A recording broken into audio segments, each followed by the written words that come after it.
I compute almost everything I learned here.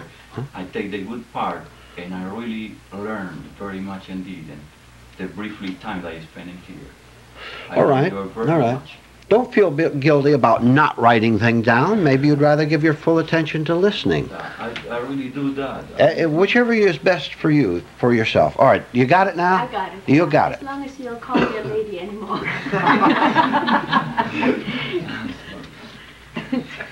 When we come out here, we know you mean business. And we have to work. And this is the hardest thing, what we actually want to do to ourselves, is to really buckle down and work. Write down the following, please. The person trying to do something about the pain is part of the pain itself.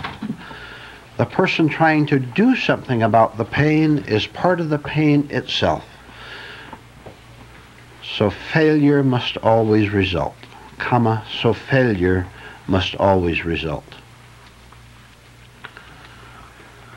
The person trying to do something about the pain is part of the pain itself, so failure is always the result. Do you see this? Do you see why this is so? Where does pain exist? Pain always exists on the level of misunderstanding. Where do you exist? On the level of misunderstanding. So misunderstanding is trying to understand misunderstanding.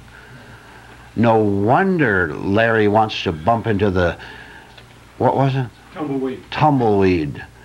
No wonder the lady once told me she felt like blowing up the whole world. We're so frustrated. Let's see the frustrated people here. Because you're trying to do the impossible. And I'll tell you, when you really admit the impossibility of trying to solve yourself the way you have been doing, when you really see it, the whole thing will vanish. And you know what? There'll be no you to do any action anymore. And when you stop acting, the action is there without you. Go ahead, Linda. Some of this pain and this fear is so small, and as we're really watching, we don't see it. It's so subconscious that it comes up. Now, the thing to do is when the pain comes is just to watch it and intensify it and nothing else. You know what you could have done if you heard your doorbell ring and, you know, you're a little timid or scared. Who's that? And once you heard the doorbell ring, why didn't you walk toward it just watching your state, whatever it might be? Resentment, what's this? Who's knocking on my door, or something like that? I never realized before that when I heard that there's a fear there. I'm telling you, and not just her, I'm telling you, you don't know yourself at all, in the slightest.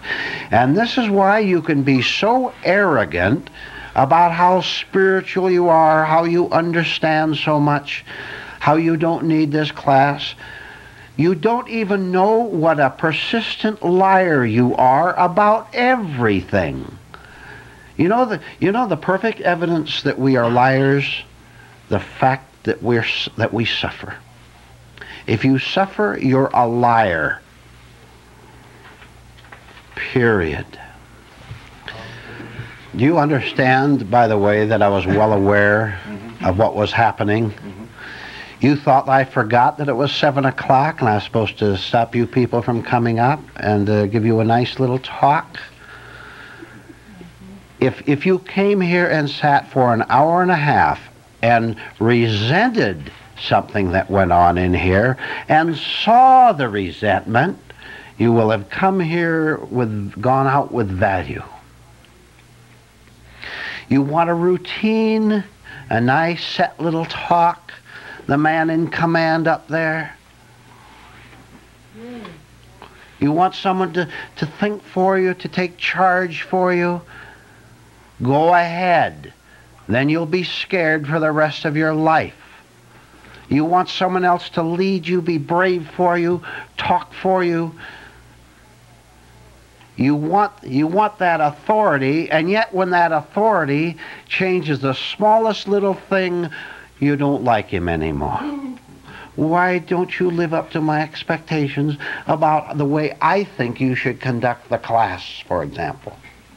Right?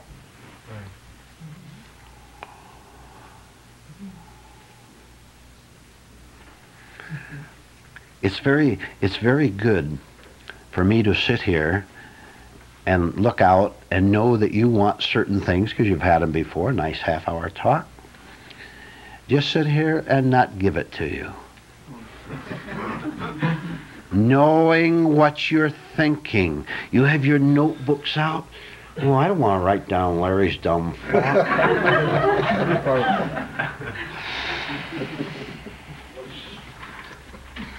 Next speaker. Duffy. I just want to make a comment to your just speech right now. This is what we battle all day long, that our eyes are reinformed, that everything leads up to what we expect out of the day. Mm-hmm. And it's very, really tiresome. Mm-hmm. I have a reoccurring problem. I walk along the street and I'll see maybe 50 people will pass me by. Beautiful. And then all of a sudden someone will pass me by and I have this hostile feeling, and I think, well, I don't know who that person, now why? I'd like to have Vernon tell me, or the class. Why you're hostile? Yeah. Do you feel ignored? No. Do you get lonely? No, I don't get, no, I don't get lonely. You don't get lonely? No. That's one problem, I had that problem for years, but today I don't get lonely. How well do you think you understand yourself? Oh, I don't understand myself at all. I wouldn't take a fly in here from Huntington Beach if I thought I understood myself. I haven't got that kind of money. Would like to comment on why Mr. DeFrancis gets hostile when passing 50 people on the street. No, I only get, that's one out of that 50. There's one out of the 50. That you get hostile at? Yeah, I'll walk for 15 minutes and everyone is beautiful, just like this crowd here is. And then all of a sudden one person will walk by that I've never seen him before, and I feel this hostility rising within me. Tom will tell you. Because you finally, I would assume, because you finally see a psychology that you react adversely to, and sooner or later, no matter how much you practice non-identification, you're going to see something in somebody that's within yourself. I see me. Is that what you're saying? Yes, sir. Yeah, I agree with you. I just want to find. Zena, then, excuse me. Yeah. Zena, then Larry.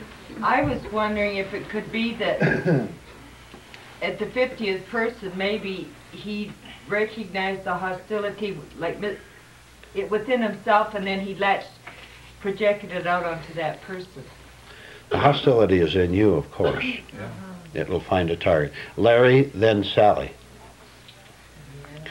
You want to give a second talk? Yes. Oh, okay, but make it brief. How to never be lonely.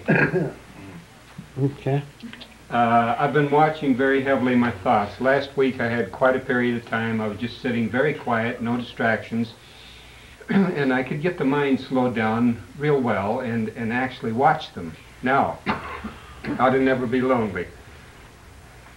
In the absence of thought frame, I could catch from this corner out here me telling myself a joke.